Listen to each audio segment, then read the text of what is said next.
আসসালামু আলাইকুম। আজ খুব ভালো কই মাছ পেয়েছি, একদম মনের মতো। মানে বাজার থেকে কিনে আনা হয়েছে, তো এগুলোকে এখন কেটে নেওয়া হচ্ছে রান্নার জন্য। আজকে দুপুরে রান্নায় এই কই মাছগুলোই হবে। এখান থেকে কয়েকটা কই মাছ ভাজা হবে, কয়েকটা ঝাল ঝাল করে রান্না করা হবে, আর আর কয়েকটা ফুলকপি আলু টমেটো দিয়ে পাতলা ঝোল ঝোল করে রান্না হবে। মানে আজকে এক ঢিলে 3 পাখি মারা হবে। আমি যেভাবে রান্নাটা করব, এতে করে খুব অল্প সময় আমার দুপুরের রান্নাটা কমপ্লিট হয়ে যাবে। তো সবার আগে মাছগুলো কেটে ভালো করে ধুয়ে পানি ঝরিয়ে নিতে হবে।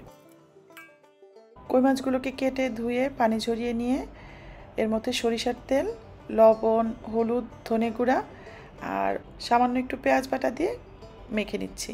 মাছগুলো এভাবে কিছুক্ষণ মশলা মাখানো অবস্থায় থাকুক, আর এই ফাঁকে আমি ফুলকপিটা বসিয়ে দিচ্ছি। তা আমি এখানে ফুলকপি, তারপর টমেটো, ধনেপাতা, আলু, কাঁচামরিচ সব রেডি করে নিয়েছি। এরপর একটা কড়াইতে আন্দাজ মতো তেল দিয়ে পেঁয়াজ বাটা, সামান্য রসুন বাটা, লবণ আর হলুদ দিয়ে ভালো করে কষিয়ে নিতে হবে। তো কষাতে কষাতে মশলার উপরে যখন এরকম তেল চলে আসবে, তখন দিয়ে দিচ্ছি আন্দাজ মতো গরম পানি আর কাঁচামরিচ। এরপর আর একটু কষিয়ে নিয়ে আরও একটু গরম পানি দিয়ে ফুলকপিটা দিয়ে দিব। গরম পানি দেওয়ার কারণ একটাই, এখন বাজারে যে ফুলকপিটা পাওয়া যাচ্ছে এটা কিছুটা শক্ত টাইপের, মানে এটা ডাটাটা সেদ্ধ হওয়ার জন্যই এই গরম পানিটা দেয়া। ফুলকপিটা একটা ঢাকনা দিয়ে ঢেকে দিচ্ছি নরম হওয়ার জন্য। তো ফুলকপিটা নরম হতে থাকুক, এই ফাঁকে আমি কই মাছগুলো ভেজে নিচ্ছি। টাটকা মাছের একটা বৈশিষ্ট্য আছে, সেটা হলো তেলে ছাড়ার সঙ্গে সঙ্গেই মাছটা বাঁকা হয়ে যায়। দেখতেই পাচ্ছেন কই মাছগুলো একদম বাঁকা হয়ে গেছে। এই মাছগুলোকে কিন্তু আমি কড়কড়া করে ভাজবো না, শুধু শেষের চারটা একটু কড়া করে ভাজবো। এর চেয়ে আর বেশি ভাজার দরকার নাই, এখনই মাছগুলো তুলে নিচ্ছি। এরপর আরও কয়েকটা মাছ ভাজতে দিয়ে ঢাকনা খুলে দেখে নিচ্ছি ফুলকপিটার কি অবস্থা। ফুলকপি ডাঁটাটা মোটামুটি নরম হয়ে এসছে। এবার এর মধ্যে আলু, টমেটো আর কাঁচামরিচ দিয়ে দিচ্ছি।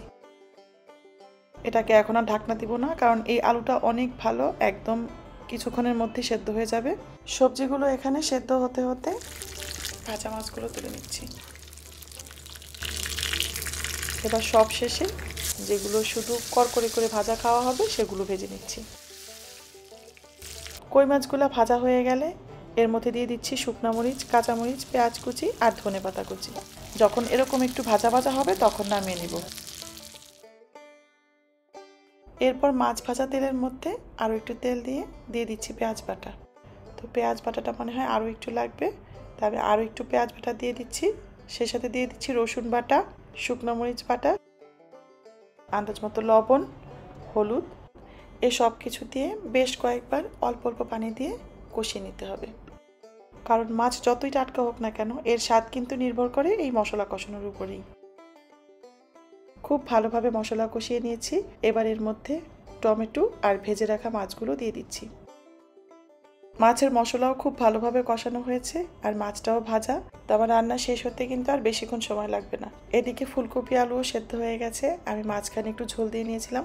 এবার শুধু এই মাছগুলা কষানো হয়ে গেলে আন্দাজ মতো ঝোল দিতে হবে।